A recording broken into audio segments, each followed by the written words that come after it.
You feel your issues come up, you have to face yourself, you change environment. So because you're in a new place, there's new challenges, there's perception of change, and you no longer have to feel and face the issues or demons you carry within. What you are doing is running away from your issues, but it's a perception of change which makes you feel that you're fine. Because every time you come to a new place, you get to see yourself anew. But the issues stayed within you. You carry your chaos with you as that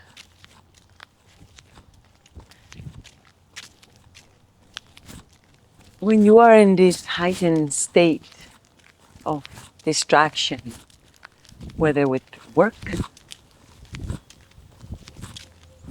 social media is a great form of distraction. It sucks you in.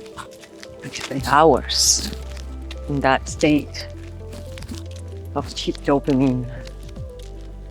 And it really takes you away from the present moment because you're existing in your mind, the imaginative world,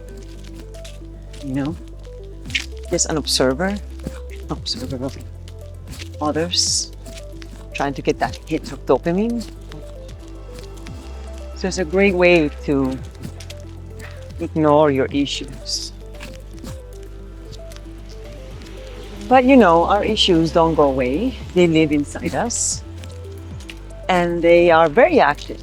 Our issues are very active. Our darkness, demons, oppressed parts of us, our fear, our shame, our self-worth or lack thereof, lack of self-worth, is active and running your life. So, coming to my point, this massive long introduction, is when finally the body asks you to come back to the present, so you can face the issues you're avoiding. You end up in the hospital, near-death experience. And that's when a lot of people, that's the calling to change. Other times, look at this pretty tree. I don't know if you can see.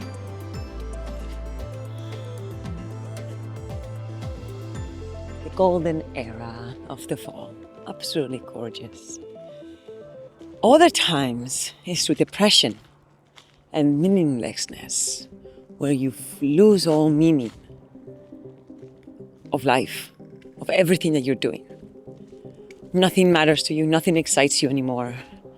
Nothing gives you that passionate, exciting vitality that you used to get. Your job, your relationship, where you live, food, just doesn't give you any satisfaction. Again, this is the body telling you, look at these nice little grapes, how cute. Isn't that nice? So romantic. So, this is the body telling you you've reconstructed a life for the false self. This is another form of avoiding, is reconstructing a life all based from your false self, false identity, the identity that others want you to think. And others, it's not everybody, but others that want you to fit the idea that they have of you. Changing is super hard. Facing your fears, it's extremely difficult. So, the body starts to give you signals. They're mild signals before it starts to get serious. Before the signals get very serious, the body is very mild on telling you, hey, listen, And some of the ways that you can start seeing when the body starts to ask for you, one is through triggers, right? So triggers is when someone does something, somebody else does something, and you feel fear, rage, disgust, shame, annoyance. Of course, it's not when they have done something mean to you or someone is truly threatening your life. But there's a difference between real danger and perceived danger from the ego, from the wound, from the part of you that you're running away. Real danger, it gives you a feeling of fight or flight in the present moment right now.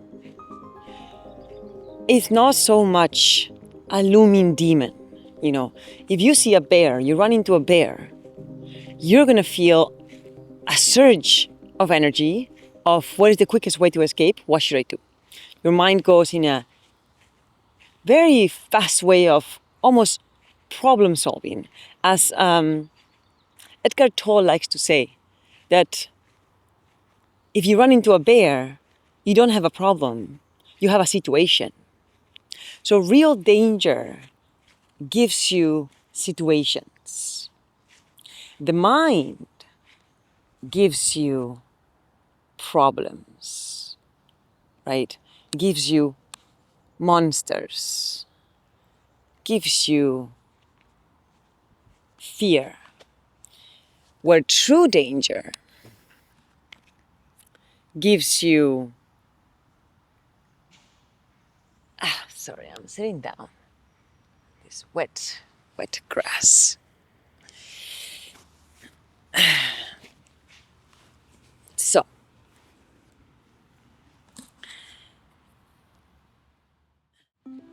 So the mind, the ego, our subconscious gives us problems. When it's real in the moment, it's a situation that can be solved and you have to find the solution. It can be very challenging, but extremely healthy. It's a very aligned and present moment to be when you have true danger in front of you and you have to now find a solution of surviving that situation. Of course, it's not healthy when it's life or death, but again, it's a different feeling than when it's egoic. Egoic,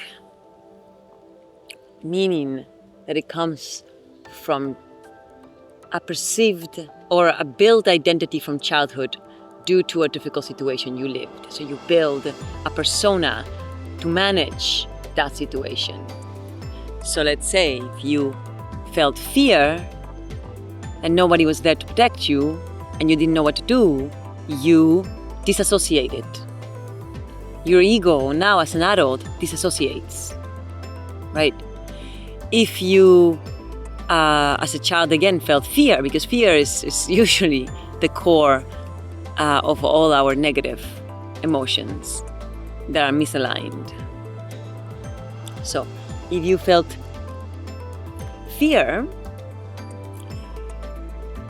and you express anger because no one taught you how to deal with the fear, there was nobody there to make you feel better and to be able to express like I am afraid, and they actually nurtured you, then you respond with anger instead of fear. So then as an adult, your ego is the anger. When you feel fear, you express anger. That's egoic. The same with shame, sadness, guilt, responsibility, all of these difficult emotions to deal with. If we didn't learn how to deal with them as children, our parents, and our parents didn't model those emotions in a healthy way, so we can learn through observation, then as adults, we don't know how to deal with them. And therefore we express anger, we avoid, we run away, we numb ourselves, we disassociate. And those are our egoic phases. That's our egoic side. So, the body asks you to listen to those parts of you that need to be healed through triggers. When somebody says something, someone does something, and you feel a surge of fear and you react with rage, then you have to look something within yourself.